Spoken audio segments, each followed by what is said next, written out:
Hello everyone and welcome to the Rift. Today we have new cards. I gotta say, they look incredible. And oh boy, do we have a lot of them to talk about today. So without any delay, let's just jump right into talking about them. But first, if you want to stay up to date with card reveals, then you'd better make sure to subscribe. And if you're enjoying the content, then make sure to like this video.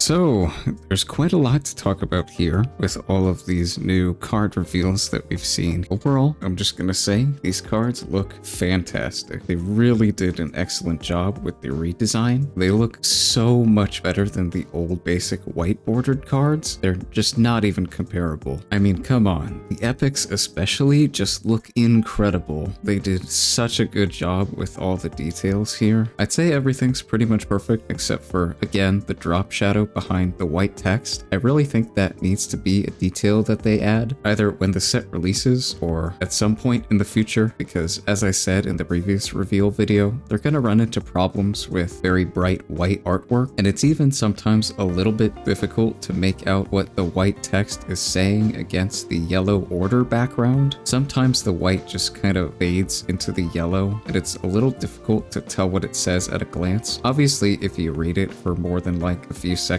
then sure, you can understand what it says, but adding the extra drop shadow behind the white letters just eliminates all of that confusion. I also think it makes the cards look a little bit better aesthetically as well, but that's just a personal take. Other than that though, I think these epics are basically perfect. I'm really excited to collect all these cards when the game actually comes out, and obviously I'm excited to play with them too. I've never really been much of a collector when it comes to TCGs, I'm more of a player, so I think this will be the first game where I actually try and like collect things, really try to become more of a collector. I'm still gonna be a player first and foremost, obviously. This is a competitively focused channel and I'm a competitively focused person. I like playing the game more than I like collecting, but seeing these cards definitely makes me want to become more of a collector in the future. Overall, I think I'd give the epics at least like a 9.5 out of 10. Again, really it's just the drop shadow that could be improved. I think other than that, small detail, these are pretty much a home run. They're gonna look even better in foil, and if they do any kind of foil etching on them or any kind of foil texturing, they're gonna look even better. A lot of games have been doing that recently. I think One Piece does it with SRs, same with Digimon if I remember correctly, and I know Union Arena does it with their alternate arts at least. They do it with their SRs too, but on most of them it's harder to tell unless you look at the card closely. It's much more apparent on the SRs that it's all raised and etched and stuff. I'm hoping they do that with the epics. I think those would look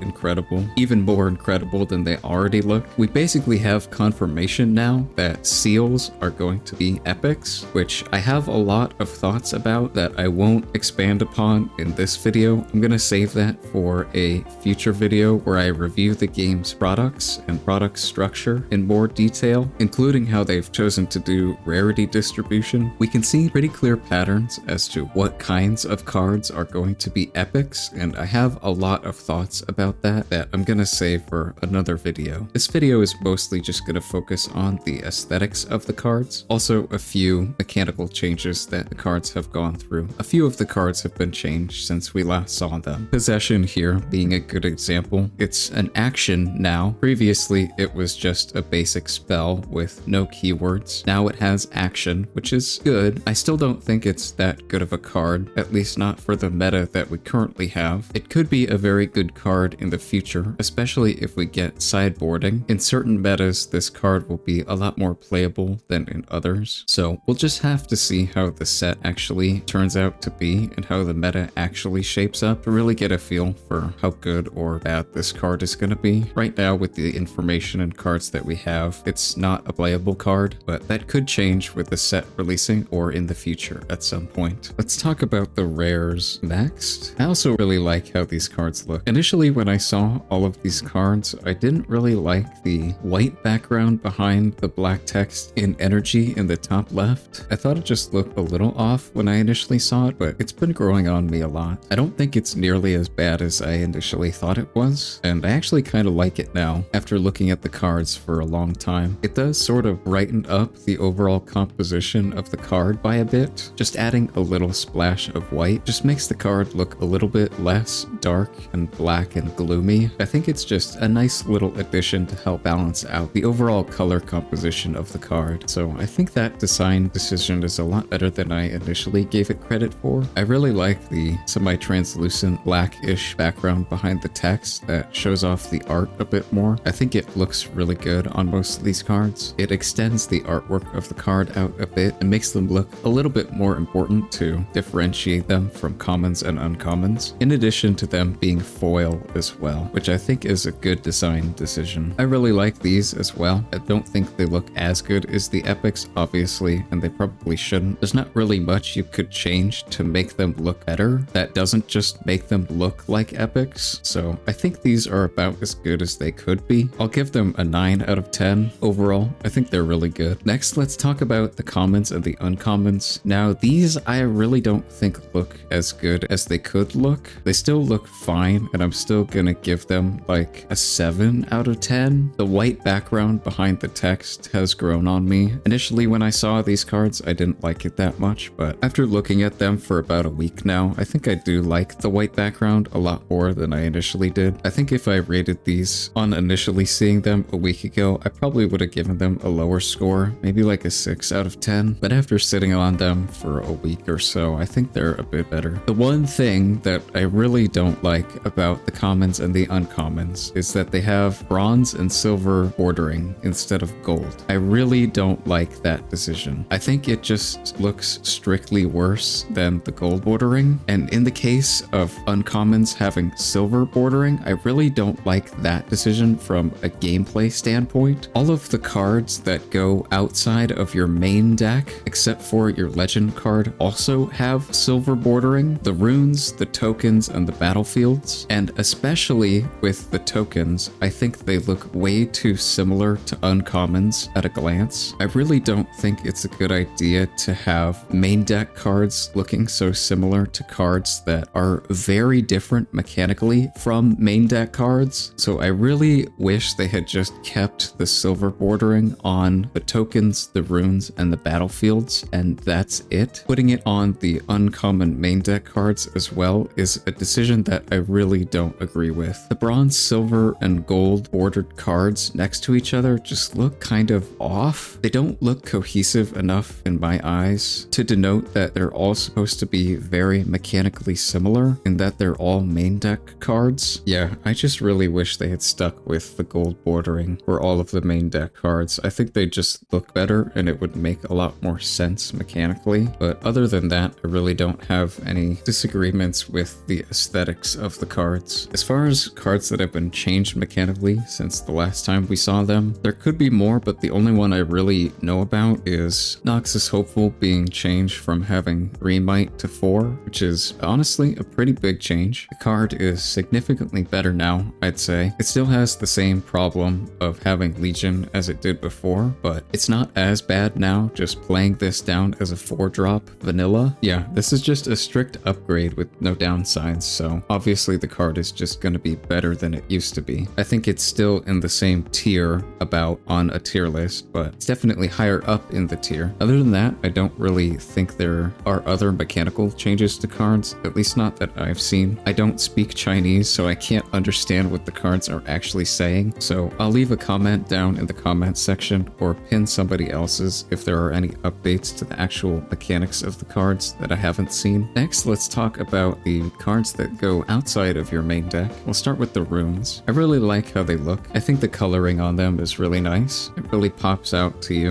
and all the runes look different enough from each other that you can identify which one is which at a glance, which is nice. That always helps a lot for gameplay. It lets you play a bit faster without having to spend as much mental energy trying to differentiate between your cards, which I like. The battlefields look really good good as well. I like that they've included the mechanical text portion of the battlefield on both sides of the card so that both players can always see it. I think that's a nice inclusion. The tokens look pretty good too. There's not really much to say about them. They don't really have any defining features on them. They're just kind of bare bones cards, and they're just tokens, so they don't really have to look that great. They still look fine though. Good enough for the role that they're supposed to fulfill in-game. As far as the legends go, they obviously look very good. We've seen all of these before, except Volibear up close at least. They all look great. Again, they're about on par with epics, so I'll give them a 9.5 out of 10 as well. Overall, the cards look great. Aside from a few small design changes, I'd say these cards are pretty much perfect. I think overall, I'd give them maybe an 8.5 or a 9 out of 10. If they changed the couple of things that I talked about, I think overall it could be a 9.5 or a 10 out of 10. Strictly speaking in terms of visuals, of course. I'll be talking a lot more about mechanics and balance of cards and the game as a whole